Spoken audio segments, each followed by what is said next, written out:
Muito bom dia, boa tarde, boa noite. Obrigado por você e pela sua participação. Sem você não seria possível a postagem desse vídeo, não seria possível o nosso esforço para tentar levar até você uma mensagem de consolo, uma mensagem de transformação, uma mensagem renovadora da parte de Deus para a minha, para a sua, para a nossa vida.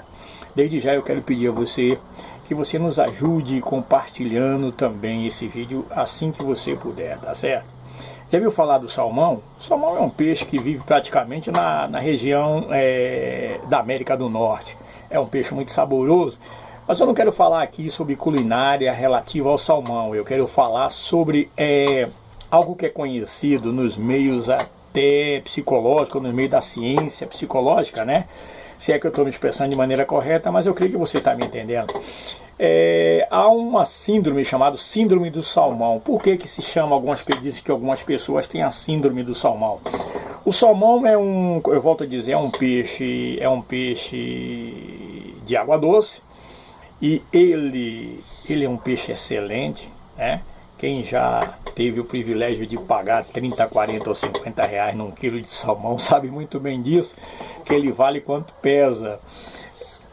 E mais uma vez eu não quero me apegar aqui às qualidades culinárias do salmão, mas eu quero dizer o seguinte, que o salmão, se é que não seja o único, ao menos eu não ouvi falar de outro animal que haja dessa maneira, quando ele está na época da desova, na época em que vai fazer o papel dele de reprodução, né? Como todo e qualquer animal, quando está na época da desova, o que é que ele faz? O salmão, ele começa a nadar contra a correnteza, vai subindo, nadando contra a correnteza, se esfolando sobre as pedras, se ralando, e quando chega no local mais limpo do rio, lá em cima, quase que na nascente, o salmão vai e começa a desovar, ele começa a colocar a sua prole, começa a colocar ali os futuros salmãozinhos, aqueles que vão dar continuidade à geração, vamos colocar assim para que a gente possa se entender, à geração futura de salmões, não é isso? Então, para que a espécie venha perpetuar cada vez mais. Alinhado a isso, eu faço a minha comparação aqui com relação ao cristão, porque o cristão muitas vezes é como o salmão, e o cristão que não tem a síndrome do salmão, o cristão que não nada contra a correnteza, contra essa mesmice chamada mundo, contra esse sistema religioso, não pode ser um cristão lavado e remido pelo sangue de Jesus Cristo. Eu vou lhe mostrar aqui dentro da Bíblia, quando você pega o livro de Romanos, capítulo 12, para ser mais específico, Paulo escrevendo ao povo de Roma, estou até com a Bíblia aberta aqui, eu vou dizer para você o que é que Paulo diz. Rogo-vos, pois, irmãos, pela compaixão de Deus, que apresentei os vossos corpos em sacrifício vivo, santo e agradável a Deus, que é o vosso culto racional. Aqui está a diferença entre aquele que é um cristão verdadeiro, aquele que serve a Deus, e aquele que é um religioso. Aí no versículo 2 diz assim mesmo, inspirado pelo Espírito Santo, Paulo diz à igreja dos Romanos, que ficou como reflexão para os nossos dias: e não vos conformei com este mundo. Amém? Então é como o salmão poderia fazer como todos os animais fazem, escolhe um lugar ali próximo onde ele está, uma região próxima onde ele está, vai lá, desova e acabou. Mas o salmão não faz isso. É como eu volto a frisar a você, ele vai sempre procurando um lugar em que ele possa colocar os seus ovos, mas de uma maneira em que ele tenha certeza e tenha consciência de que os seus predadores não vão poder alcançar os seus ovos. Assim também é o cristão, meu irmão. O cristão tem que ser assim, tem que ser diferenciado do mundo. Se o próprio Jesus, quando esteve aqui, disse que nós somos a luz da terra e somos o sal do mundo. O próprio Jesus também disse lá no Evangelho de João: enquanto eu estou no mundo, eu sou a luz do mundo. Mas e depois que ele partiu? Quem é que se tornou a luz? Nós é que temos que fazer o papel da luz, temos que ser a luz, temos que ser diferenciado.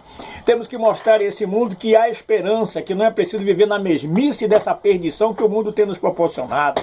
Entendeu? Não podemos nos conformar com aquilo que tentam nos colocar na nossa garganta abaixo, como se fosse algo normal, como se fossem as coisas, as aberrações de 20, 30 anos atrás. Hoje tem se tornado uma coisa tão fútil, e parece que as pessoas, e até dentro da igreja, as pessoas estão se conformando com esse tipo de atitude. Você está entendendo?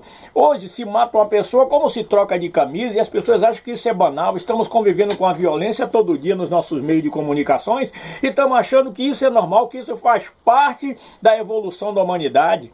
Quando na verdade não é assim que funciona. Quando eu olho para a Bíblia, a palavra de Deus, ela me diz que o mundo está na mão do diabo. E esse cidadão chamado diabo, esse perturbador que anda aí rondando todas as pessoas, rondando a mente, porque a nossa maior batalha é travada na nossa mente.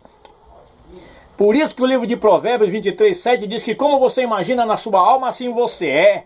Nós temos que ser diferenciados. Eu digo para você o seguinte: se o mundo já está no maligno, mas aquele que é lavado e remido pelo sangue de Jesus Cristo está na rocha. Aleluia! E quando está nessa rocha não pode ser abalado, porque Deus é com ele. E se Deus é por nós, quem será contra nós? Então eu quero dizer uma coisa a você: é época, é o momento da igreja se levantar e começar a proclamar o evangelho que liberta. Não esse evangelho anátema que nós vemos por aí, um evangelho de cumplicidade com o mundo, mas um evangelho que liberta, um evangelho que balança as cadeias e as portas do inferno e vai até o inferno para libertar aquele que é promessa de Deus. Amém? Então eu digo para você, é tempo de despertar e procurar analisar o tipo de evangelho que temos pregado. Se é o evangelho segundo a fonte, e a fonte é Jesus.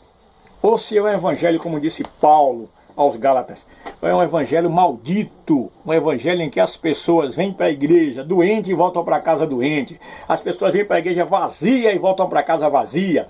Este é um evangelho maldito, é o evangelho que o mundo tem conduzido a igreja a pregar. Mas se nós olharmos para aquele que é o doador da vida, porque até hoje aquele que olha para ele, aquele que se inspira nele, aquele que fica nele, não é confundido com esse mundo de trevas.